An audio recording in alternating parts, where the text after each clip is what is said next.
আবার আমন্ত্রণ জানাচ্ছি দেশের শেষ প্রান্তের দ্বীপ ঢালচর থেকে। তো একটু আগেই জঙ্গল থেকে বের হয়ে গেছি হরিণ দেখার ব্যর্থ চেষ্টা। এখন চলে আসছি সমুদ্রের পাড়ে, আর এখান দিয়ে আমরা সামনের দিকে এগোবো।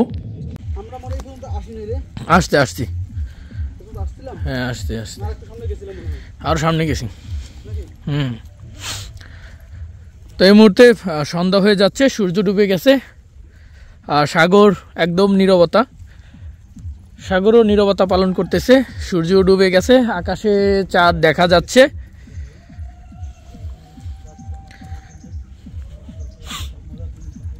আমরা 9 জন ছিলাম, হাঁটতে হাঁটতে 5 জন ক্লান্ত, এখন 4 জন আছি মাত্র। আসলে সবাই তো আর আসলে অ্যাডভেঞ্চার নিতে পারে না, আর এখানে আসা মানে এক্সট্রিম লেভেলের অ্যাডভেঞ্চার নেওয়া, যেটা সবার জন্য না।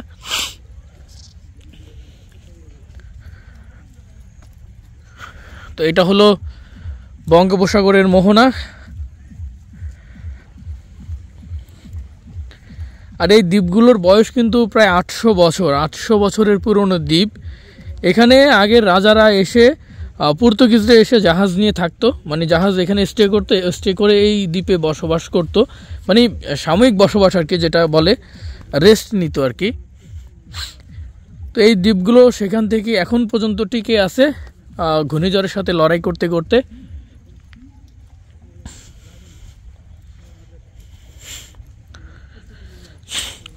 তো সন্ধ্যা হয়ে যাচ্ছে, রাত হয়ে যাচ্ছে, আমরা আমাদের তাবু রেডি করব, কারণ রাতে আজকে আমরা এখানে থাকব আর চন্দ্রবিলাস করব সমুদ্রের বিচে থেকে। অসংখ্য গাছপালা নষ্ট হয়ে গেছে, ঘূর্ণিঝড়ের আঘাতগুলো আসলে এই গাছপালার উপর সরাসরি আঘাত করে।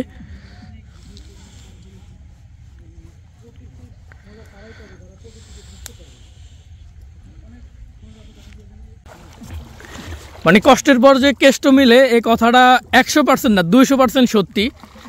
আমরা অনেক কষ্ট করে জঙ্গল পেরিয়ে সমুদ্রের বীজ ধরে পার দিয়ে হাঁটতে হাঁটতে এরকম একটি সুন্দর একটি বীচের দেখা পেলাম। এই বীচটি খুবই সুন্দর একটি বীচ। এটা তারুয়া থেকে আরও এদিকে, সম্ভবত তারুয়া থেকে 2-3 কিলো দূরে হবে, ভিতরে জঙ্গলের পাশে। অস্থির লাগতেছে আসলে জায়গাটা, কীভাবে যে বুঝাবো আপনাদেরকে। এদিকে চাঁদ উঠেছে আকাশে, পাশে জঙ্গল, এক পাশে সমুদ্রের হালকা শীতল গর্জন।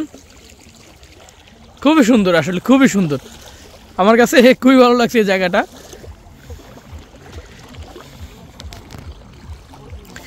ভাই ভোলা অনেক সুন্দর, আপনারা ভোলা সম্পর্কে অনেকেই জানেন না।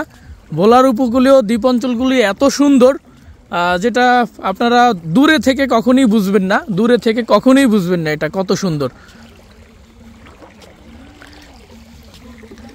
কি অমিত ভাই, জায়গাটা কেমন? ভাই অস্থির, মানে কত কষ্ট করে আসছি বঙ্গোপসাগর দেখার জন্য, তো এতক্ষণ খুবই হতাশ ছিলাম যেখানে ছিলাম। অনেক কষ্ট করে এখানে আসছি, আসাটা সার্থক। যতটুকু শুনতে পাচ্ছি, আমি জানি না দর্শকরা শুনতে পাচ্ছে কিনা, অবশ্যই সাগরটা শুনতে পাচ্ছি। যদিও সাগর হিসাবে ঢেউটা খুবই সামান্য, নগণ্য, কিন্তু পানির শব্দটা কিন্তু কানে পাচ্ছে। আপনি বলেন কেমন লাগতেছে? মানে মাত্র চিন্তা করলাম যে আমাদের সাথে 9 জন আসছে, তারা আমরা 4 জন এখানে আসে, তারা 5 জন এই পর্যন্ত ধৈর্য দিয়ে আসতে পারে না, কারণ তারা ক্লান্ত হয়ে গেছে বা যে কারণে এই পর্যন্ত আসেনি, তারা অন্য দিকে গেছে। এই যে আমাদের সাথে তারা আসতে পারবে, যারা কষ্ট করতে হবে, প্রচুর এনার্জি লস করতে হবে, তাহলে এরকম সুন্দর একটি জায়গা দেখতে পারবেন। তার মানে কি দাঁড়াইলো, কষ্টে কেষ্ট মিলে। কষ্ট অবশ্যই কেষ্ট মিলে, কারণ এই পর্যন্ত আসার ধৈর্যই নেই, তারা দেখবো কিভাবে। তারা সৌন্দর্যটাই পাইলো না ভাই, সৌন্দর্যই পাইলো না ভাই। অস্থির ভাই, অস্থির।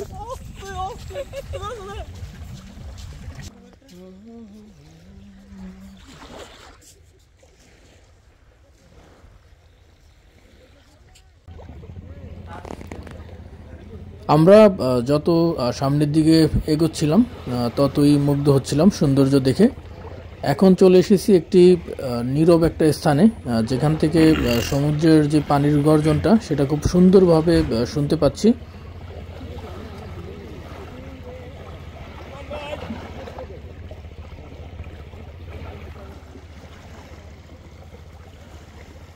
একটি গাছ পড়ে আছে দেখতে পাচ্ছেন, যেহেতু ঘূর্ণিঝড়গুলো সরাসরি এসে গাছে আঘাত করে। তো ভালো থাকবেন সবাই। পরবর্তীতে আবার রাতের ক্যাম্পিং ভিডিও নিয়ে হাজির হব আপনাদের সামনে।